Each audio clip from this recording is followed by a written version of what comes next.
A lot of our lakes have been degraded, and a lot of our lowland lakes, but pretty much all of the lowland lakes in Waikato are really quite badly degraded. We know that the expansion of dairying is having an impact. Some things are more difficult to manage than others, and nitrogen is a particularly difficult thing to manage. And we know that typically with just the leaching rates from a dairy farm versus a sheep and beef farm, they're about fourfold higher. A lot of the natural attenuation systems that existed in the landscape have been taken out. That's rather demoralising, because we know that putting them back in again is really expensive.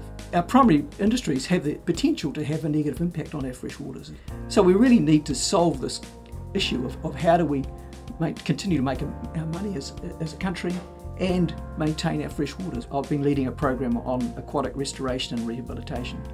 And so what we're trying to do here is take systems that have been pushed beyond their resilience capacity, if you like. How do we restore those things back to a rehabilitated or restored state that provides for a system which can restore itself and provide the services that people expect from rivers? Systems have been degraded, they finish up with other species move into those systems. So it's not always just a matter of reducing the pressures, because you've now got a new ecosystem. Lakes in particular accumulate contamination over time, particularly with phosphorus. It finishes up getting stored in the sediments of the lakes, and that can be resuspended by the fish, or often in the summertime the surface waters become separated from the bottom waters, and then the bottom waters become anoxic and a whole lot of phosphorus comes out of the lake bed. Look at the work we've been doing around land use and water quality.